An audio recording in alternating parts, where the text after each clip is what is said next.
Graça e paz, aqui quem fala é o Pastor Rui. Primeiro, se inscreva no canal, curta esse vídeo, compartilhe. Parabéns aos batistas pelos seus 150 anos no solo brasileiro. Deus seja louvado pela essa história tão bonita que nós temos. Parabéns à sua igreja local, batista, da Convenção Batista Brasileira, das convenções irmãs, que também expressam os princípios batistas não calvinistas. Parabéns aos batistas calvinistas, parabéns aos batistas da CBN, aos batistas independentes. O trabalho começou há 150 anos em Santa Bárbara, no dia 10 de setembro de 1871, que Deus possa nos abençoar, né? Você deve ter visto, se não viu, veja a pregação do pastor Irlande de Azevedo no 60º, né, que a convenção preparou lá em Santa Bárbara. Ele fala do ponto de tensão, né, entre arminianos e calvinistas, ou como eu prefiro chamar, não calvinistas e calvinistas, entre os batistas, né, que deve-se ter respeito, não guerra, e eu concordo 100%. Porém, sempre é interessante a gente observar que a verdade histórica é a verdade histórica.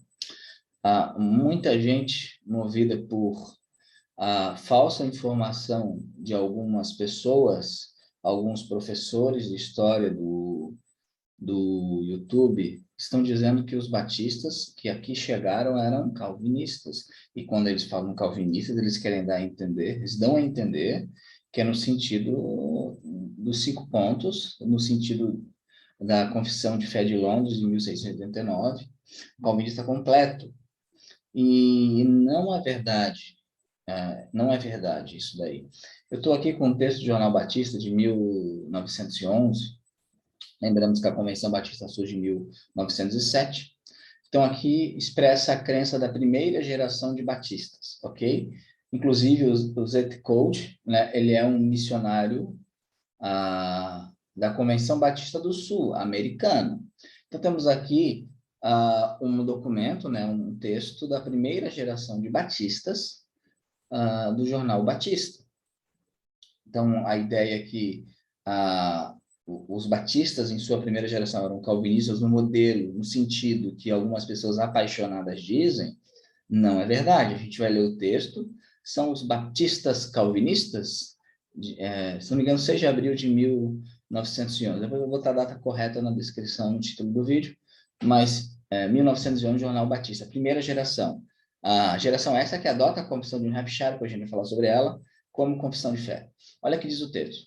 São os batistas calvinistas? A resposta a essa pergunta depende do que querer dizer o termo calvinismo. Se por calvinismo se entende tudo que Calvino ensinou e praticou, só pode ser responder com um positivo não, pois que Calvino cria e mandava queimar gente acusada de heresia, cria na união da igreja do Estado, no batismo infantil, e muitas outras coisas, né, português antigo, que sempre foram totalmente rejeitadas pelos batistas. Porém, estas coisas, conquanto ensinadas e praticadas pelo teólogo de Genebra, não são agora consideradas essenciais ao sistema. E já muitos pensam que elas podem ser rejeitadas, ainda assim ser calvinista aquele que a rejeita.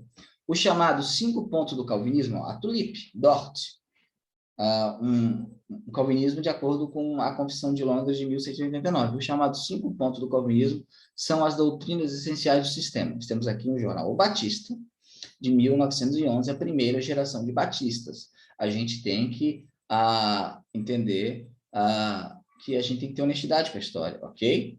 Né? Estes são os pontos agora em esquecimento, porém houve um tempo em que eles foram tão familiares como os caracteres do alfabeto. Já falo, esses pontos estão esquecidos.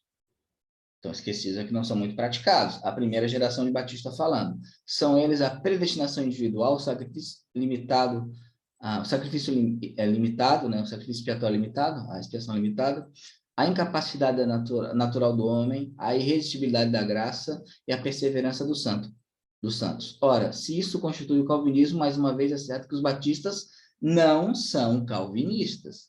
Ele está dizendo, se ser calvinista é concordar com os 5 pontos, os batistas não são calvinistas. Não sou eu que estou dizendo, é um missionário da Convenção Batista dos Estados Unidos que escreve um artigo no jornal O Batista, de 1911. Missionário este que adota a Confissão de New Hampshire aqui no Brasil, ok? Esse sistema pode, em verdade, se acha nas velhas confissões de fé, e naquele tempo era sustentado por algumas igrejas batistas, não por todas, por algumas. Os 5 pontos eram, sim, sustentados por algumas igrejas batistas. Ninguém está dizendo que não havia batistas que criam nos 5 pontos. Sempre houve batistas que creem na Tulip, nos pontos de Dort, né? Porém, não eram todos. E a primeira geração de batistas aqui, a primeira geração de batistas no Brasil, um americano escrevendo, né? Um americano escrevendo, dizendo, olha, nós não, se é concordar com a Tulip, nós não concordamos. Então, continuamos aqui. Deixa eu botar para a próxima. Dado por algumas igrejas batistas, tanto por algumas igrejas batistas. Em verdade, também é que há muitas igrejas batistas agora que mantêm algumas das doutrinas desses temas. Mantém algumas das doutrinas, como New Hampshire mantém algumas das doutrinas, não todas, a gente vai ver isso depois. Então, todas as igrejas batistas, tanto que sabemos, mantêm a doutrina da perseverança dos santos. Todas concordam com a perseverança dos santos, porém, pode-se afiançar sem receio que não haja hoje igreja batista que mantenha os 5 pontos do calvinismo. Eu vou repetir para os apaixonados e com todo respeito. Você pegar texto, olha só, isso aqui ele cita uma confissão calvinista, o pastor batista brasileiro está citando uma confissão calvinista, então ele concorda com os 5 pontos. Isso não é honestidade. Isso é desonestidade intelectual, desonestidade histórica, panfletagem histórica. Temos aqui um jornal oficial da denominação de 1911, dizendo o seguinte, que não há igreja batista que mantenha os 5 pontos do calvinismo. 1911, a primeira geração de batistas. Eu não quero causar guerra, acho a guerra desnecessária agora. A verdade tem que ser dita. Parece-me que quando nós falamos que os missionários vindo dos Estados Unidos, eles eram calvinistas, em que sentido? No sentido que a gente vê hoje na internet. Não era. Que a gente vê hoje algumas igrejas, né, que tiram o nome batista e colocam primeira igreja batista reformada de tal lugar e adotam a confissão de fé de Londres, não é nesse sentido. Ok? Continuamos. Algumas dessas doutrinas são repulsivas ao nosso povo, isto é, aos crentes batistas. Ele chama de doutrinas repulsivas. Haverá um ministro batista que crê na limitação do sacrifício expiatório? Você pode discutir com ele, não, mas não é limitado. O poder porque ele só quer salvar os eleitos. Ele não crê. E ele fala que não conhece, aqui na área do trabalho dele, o ministro batista que crê na expiação limitada.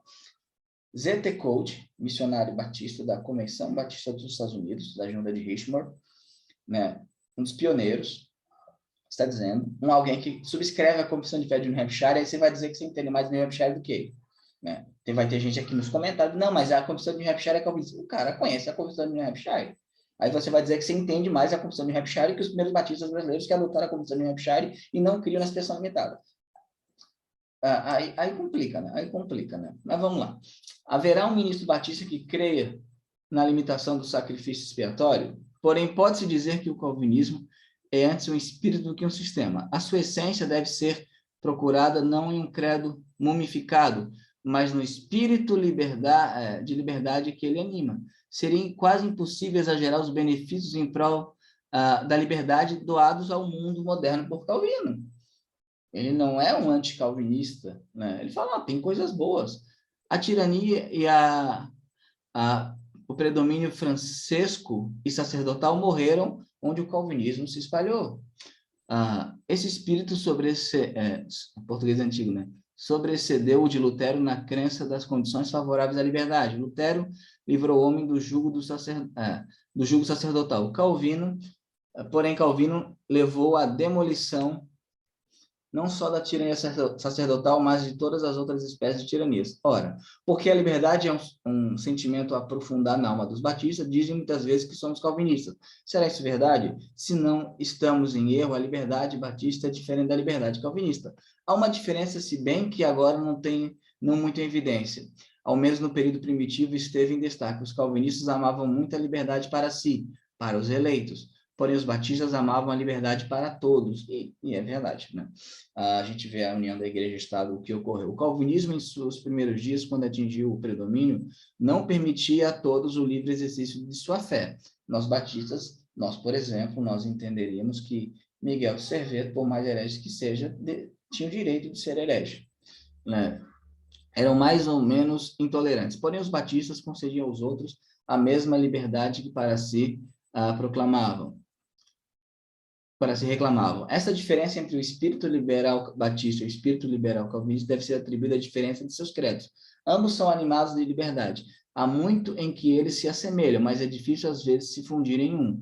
Porém, suas fontes de liberdade diferem.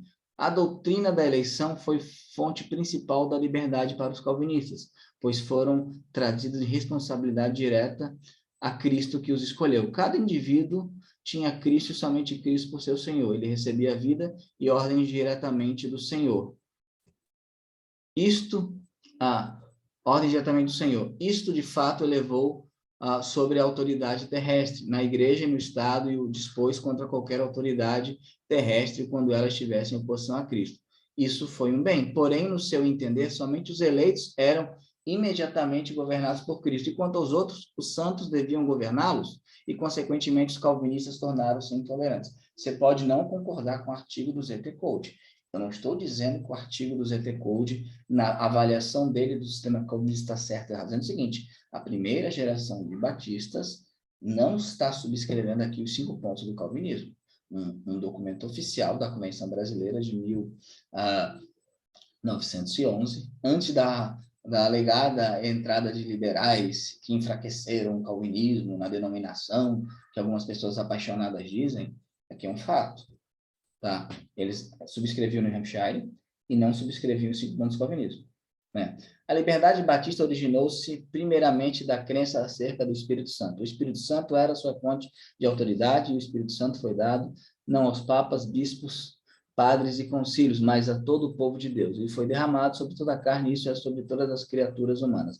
Desse modo, o povo tornou-se a fonte de autoridade na igreja e no Estado, e dessa doutrina surgiu a nossa moderna democracia ou congregacionalismo.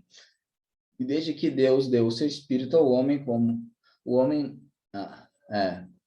não alguns poucos eleitos dos homens, fez-se base naquela liberdade individual que é um padrão, deixa eu botar aqui, que é um padrão de glória dos batistas, a qual o calvinismo não poderia chegar pela restrição de sua crença. Em resposta à pergunta: então devemos dizer que os batistas não são calvinistas?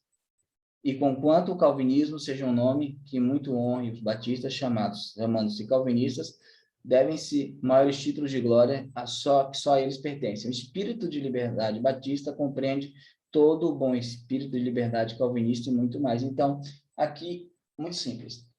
Ele vai falar algumas coisas aqui, que ele fala que tem algumas doutrinas que para ele são horrendas e que não há nenhum batista, na época dele, que cria na expiação limitada.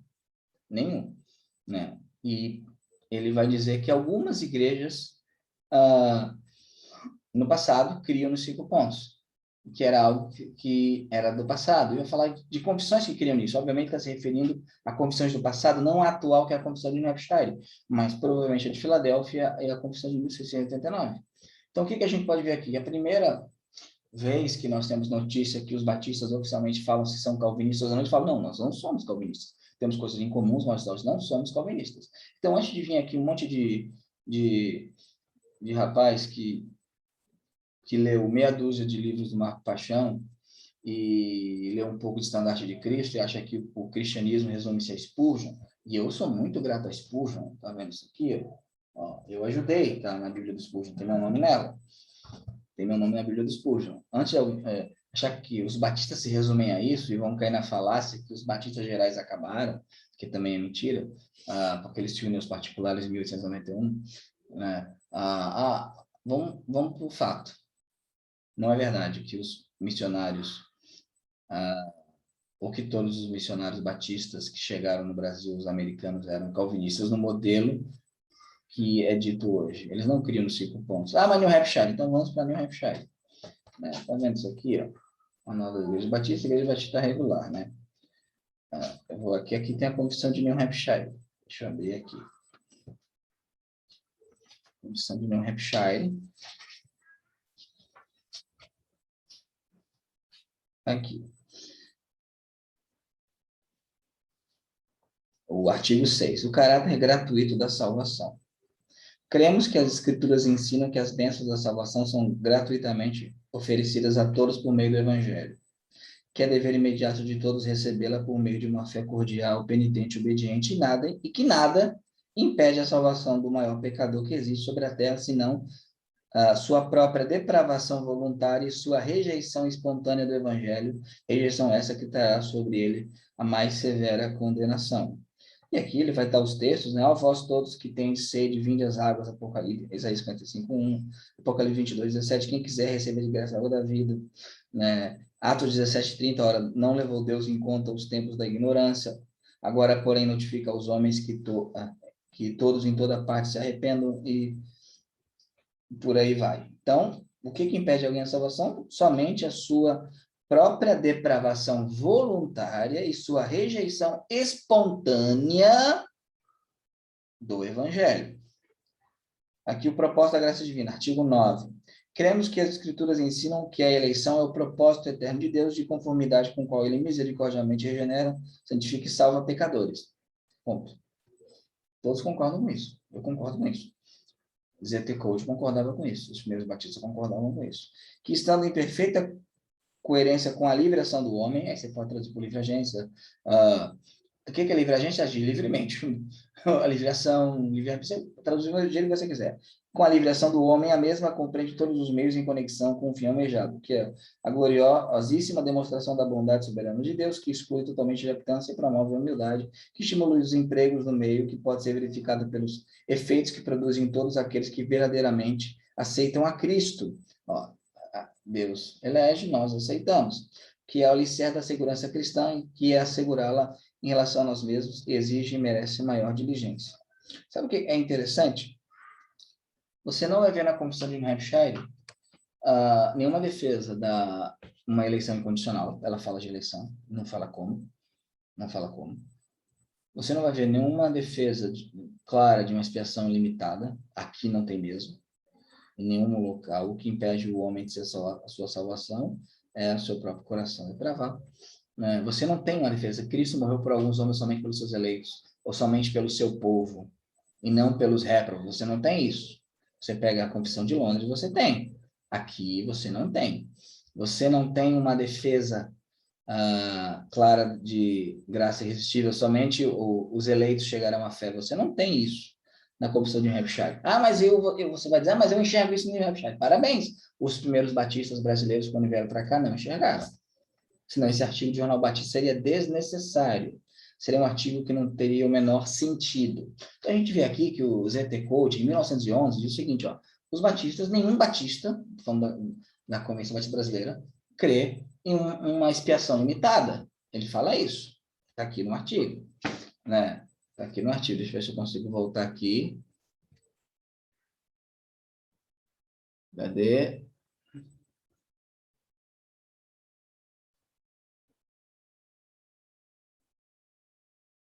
Haverá algum ministro batista que crê na limitação do sacrifício expiatório? É uma pergunta que tem uma resposta, né? Não, não há.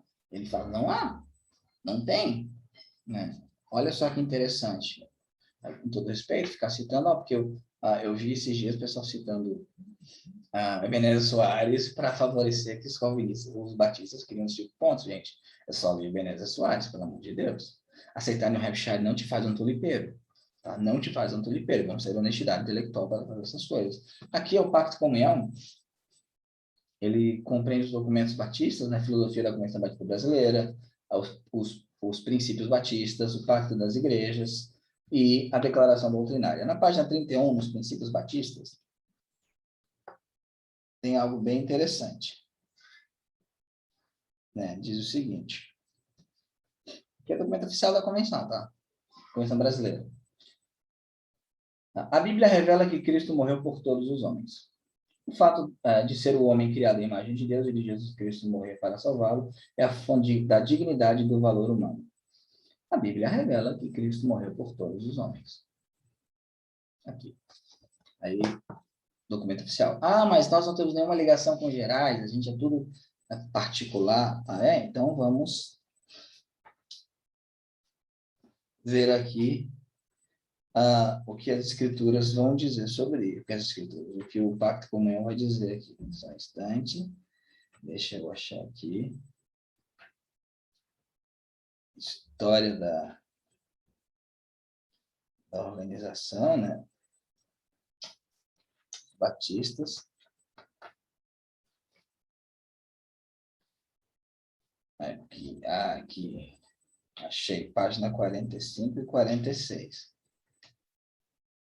Né? Aqui vai falar da uma questão histórica anterior, vai falar de Pedro Valdo, João Wycliffe, John Hus, por aí, mas olha que interessante. Né? Com o surgimento da Reforma Protestante, liderada por Martim Lutero, deflagrada em 31 de outubro de 1517, com a publicação de suas famosas 95 teses na porta do Castelo de Wittenberg, criou-se a oportunidade de que muitos grupos dissidentes intensificassem suas pregações, entre eles os chamados anabatistas, que sustentavam muitas doutrinas que os batistas esposariam e que representavam o grupo mais ativo e poderoso daquele movimento. O nome lhes foi dado, que lhes foi dado significa rebatizadores. Após a reforma religiosa na Inglaterra, quando foi estabelecida a Igreja Anglicana em 1534, surgiu um movimento denominado puritano. Entre tais puritanos havia alguns grupos que defendiam um sistema eclesiástico congregacional, o batismo voluntário e a separação da Igreja e Estado, por influência dos anabatistas. Se você vê alguém apaixonado dizer que não há influência alguma, tem influência. Entre essas congregações separatistas destacam-se a de Gainsborough, liderada por John Smith e mais tarde por Thomas Hellas. John Smith e Thomas Hellas. Não temos nenhuma ligação. A Convenção Brasileira diz que tem. Finalmente, em 1608, um grupo de refugiados ingleses foi para a Holanda em busca de liberdade religiosa, liderados por John Smith, que era pregador, e Thomas Harris, advogado, organizou em Amsterdã, em 1909, uma igreja de doutrina batista, como era o sonho dos líderes. Aí, considerando as raízes do nome Batista, a história começa com a organização da igreja em Spitalfields, né? Então, doutrina batista, 1909. Com o nome Batista, em Spitalfields, nos arredores de Londres, em 1612, por Thomas Harris e seus seguidores, já batizados na igreja em Amsterdã. Esta igreja, que agora inicia a linhagem das igrejas batistas que começaram a crescer na Inglaterra sob severa perseguição por dissentirem da igreja local, a igreja oficial, a igreja anglicana. Está aqui.